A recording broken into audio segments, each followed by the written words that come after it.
clairement, ils avaient déjà une architecture depuis mardi, mercredi. Ce qui jouait, c'était deux choses. C'était un accord avec les Républicains auquel Bruno Retailleau et Laurent Wauquiez ont fait de la surenchère pour essayer d'obtenir, davantage de postes et surtout davantage de garanties sur le programme.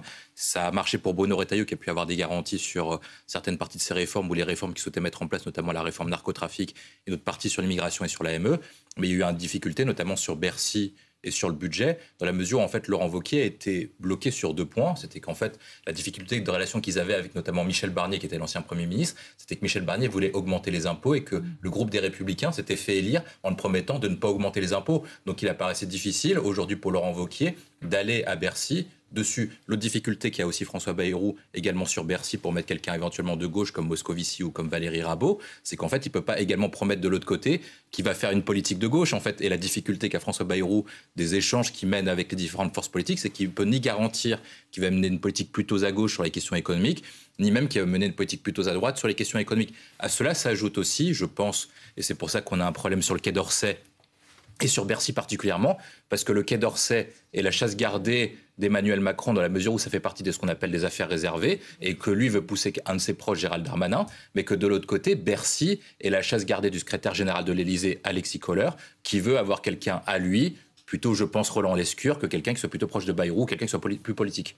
Juste une information des services politiques de France Télévisions. Personnalité historique du Parti socialiste, mais il a soutenu Emmanuel Macron depuis 2017, lorsque les socialistes ont choisi Benoît Hamon à la primaire. Donc en fait, est-ce qu'aujourd'hui, la nomination éventuelle de François Rebsamen fera en sorte que des socialistes qui étaient tentés de voter la motion de censure passent en disant grâce à François Rebsamen, on soutiendrait un pacte de non-censure? Je ne pense pas que ça fasse bouger les lignes.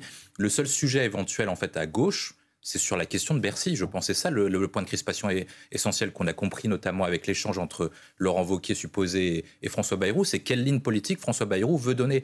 Or, ce que disent à la fois Olivier Faure et Boris Vallaud d'un côté... Est-ce qu'il va ou pas augmenter les impôts, c'est ça, dans le prochain budget? Exactement. Et est-ce qu'il est prêt à faire des concessions sur la réforme des retraites? C'est là le grand sujet de crispation, et à gauche et à droite, dans la mesure où Laurent Wauquiez voulait éventuellement intégrer Bercy, mais ne pas augmenter les impôts et surtout baisser les dépenses publiques, et que quelqu'un de gauche était prêt à ne pas voter les pactes de non-censure, notamment Boris Vallaud et Olivier Faure, si François Bayrou mettait des concessions sur la suspension éventuelle des réformes des retraites, et donc il augmentait les impôts pour compenser cette suspension des réformes des retraites. Et comme François Bayrou ne veut pas s'exprimer sur ce sujet avant son discours du politique général du 14 janvier, on a un véritable blocage. Ça, c'est le premier point.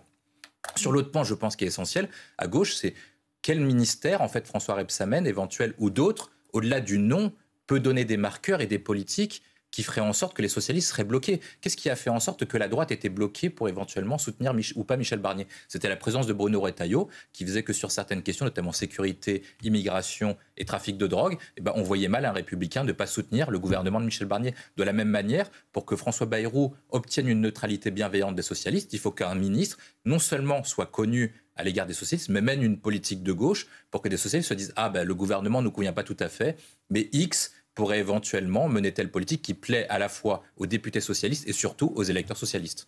Dorian Droy. Emmanuel Macron, la dernière fois avec Michel Barnier, il n'était pas rentré dans le détail des noms, mais il avait dit que l'architecture proposée par Michel Barnier ne ressemblait pas à ce qu'il appelait un gouvernement d'intérêt général.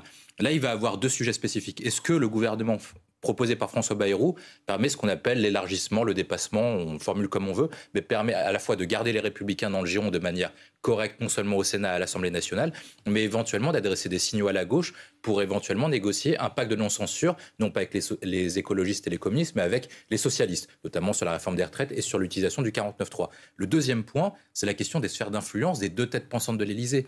Emmanuel Macron sur la défense et sur les affaires étrangères, et il préférait avoir ses amis politiques comme Darmanin et comme Lecornu, Darmanin qui était quand même supposé comme l'instigateur ou en tout cas un des conseillers de la dissolution, et Bercy, c'est la chasse gardée de Alexis Kohler, qui peut éventuellement négocier à 18h, lorsque François Bayrou verra Emmanuel Macron, une chose suivante. Vous pouvez mettre le ministre que vous voulez à Bercy.